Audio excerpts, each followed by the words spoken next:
January 16th, 1944. 05:42 hours, Vitebsk Front, Eastern Belarus. Snow drifts like ash across a mangled birch forest. In the half-light of dawn, the world is silent, too silent. Even the artillery batteries behind the Soviet line are holding their breath. A lone Mosin-Nagant barrel protrudes from a collapsed trench wall, perfectly still, as if carved into the ice itself. Rosa Shanyina doesn't blink, not once. Her cheek is pressed against the cold wood of her rifle, breaths measured, heart rate steady. She has been in this position for nearly 40 minutes, waiting for a single German forward observer to make one mistake, one glance above the snowbank, one shift of shadow. A low crunch. There, at the tree line. Rosa tightens her sling, exhales, and squeezes the trigger. The crack splits the morning open. A black shape collapses into the snow. Two Soviet riflemen hidden behind her look at one another in disbelief. That shot was nearly 400 meters. Wind cross-shifting, light barely visible. It shouldn't have been possible. But the teenager lowers her rifle with the same calm she uses to button her coat. 19 years old, and already the one soldiers whisper about with equal parts awe and relief. As she reloads, a runner stumbles toward her with urgent breath.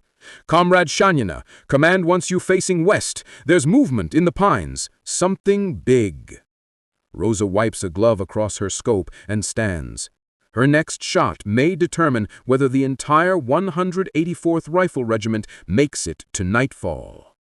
What exactly is waiting for her in those trees? And why are even veteran commanders suddenly relying on a teenage girl to see what no one else can? The western tree line is a jagged line of charcoal against the rising sun. Rosa moves low, stepping over frozen corpses of trees splintered by yesterday's artillery. The ground crunches with every step, but her body flows with practiced silence. She's learned to move like the women hunters of the Arkhangelsk taiga where she grew up. Ahead, Colonel Batuk waits beside a shattered pillbox. His greatcoat is dusted with frost, his gloved hand clenched around binoculars. But when he sees Rosa, something shifts. Respect, relief, and something closer to desperation. "Shanyina," he says, not hiding the urgency in his voice. "Our scouts report enemy infiltration groups. We can't see them, can't hear them, but they're circling us." He gestures toward the empty snowfields. Nothing moves, nothing breathes, yet everyone feels it. An unseen hand tightening around the regiment. Rosa crouches beside him and studies the landscape. Her breath forms a mist that instantly vanishes in the cold. "You're sure they're out there?" she asks quietly. Before the colonel can answer, a distant, muffled pop echoes from the woods, too soft for artillery, too crisp for a stray branch. Rosa's eyes narrow.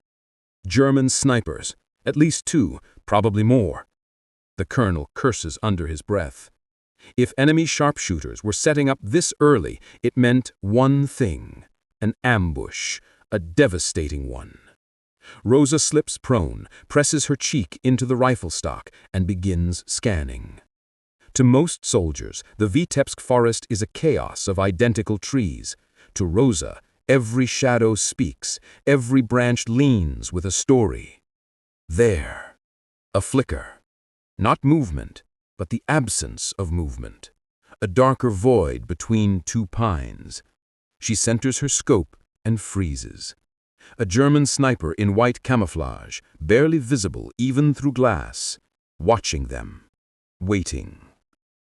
Rosa's gloved finger eases toward the trigger, but before she fires, something else catches her eye. Another shape, then another. Not two snipers, not three, a whole nest, at least 5. Her heart doesn't speed up, her hands don't shake, but she knows one truth instantly. This isn't an ambush, it's a hunt, and the Soviets are the prey. She steadies her breathing, picks her first target, and knows she has only seconds to keep the regiment alive. Rosa inhales slowly, feeling the cold bite her lungs. Through her scope, the German sniper's hood twitches just enough to confirm he's zeroing in on Colonel Batuk's command post. She fires.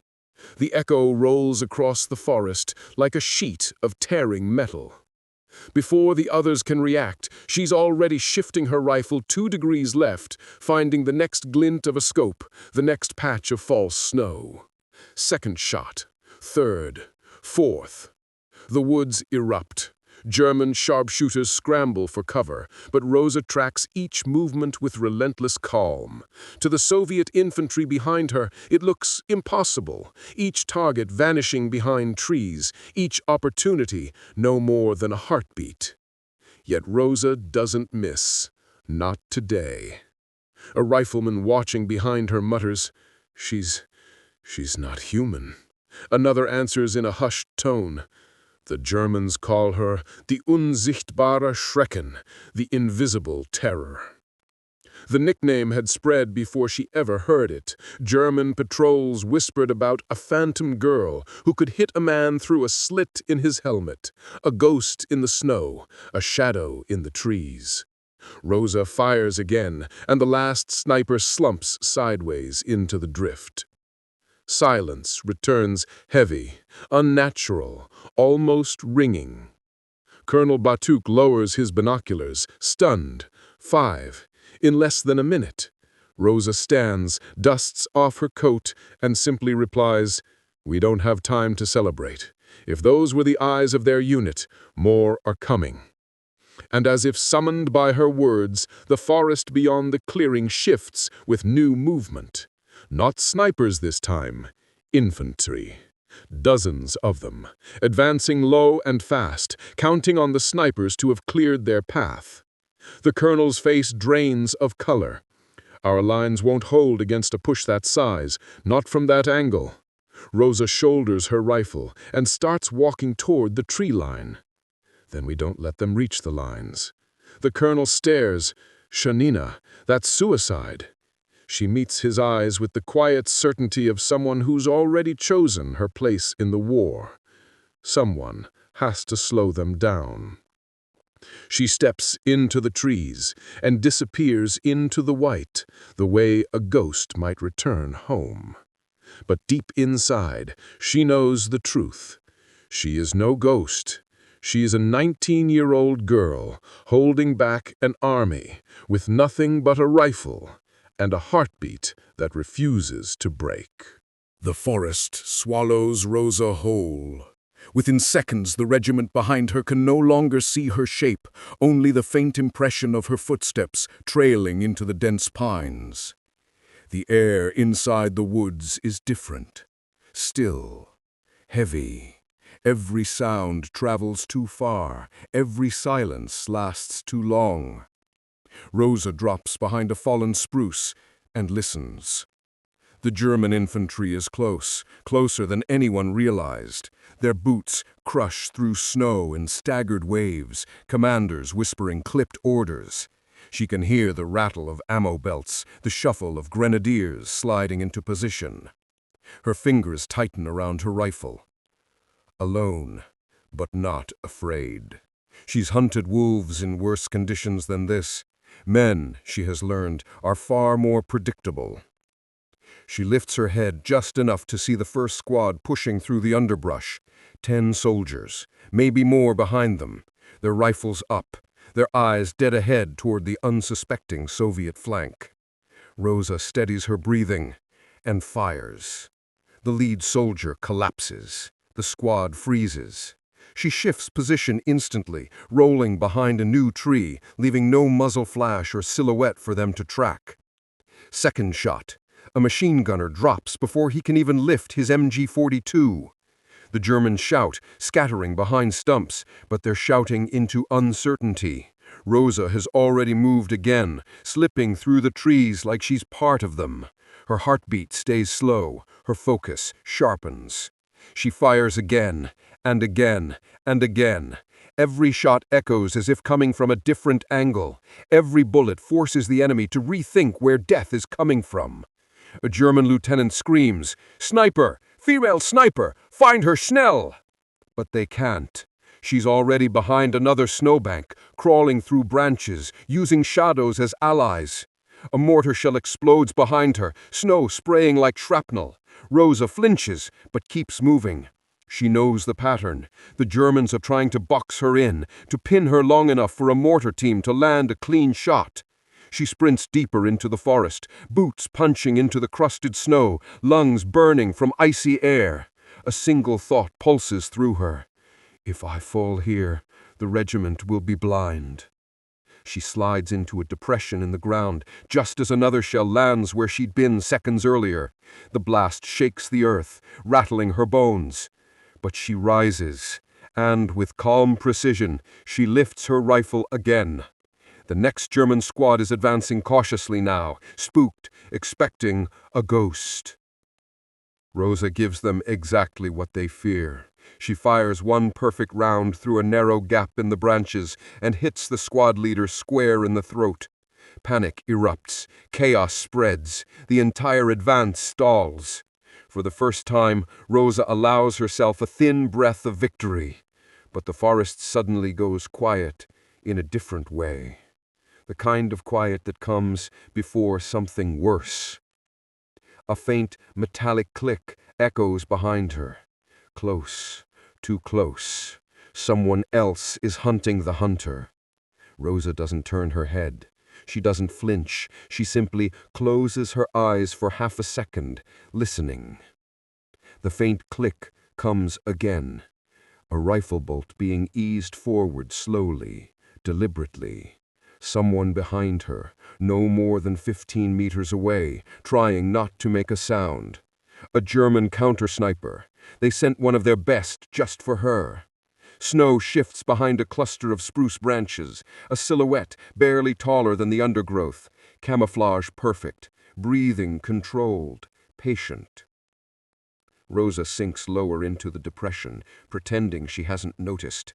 She places her rifle gently on the snow, too fast a movement might give her away, and slides her hand toward her Tokarev pistol.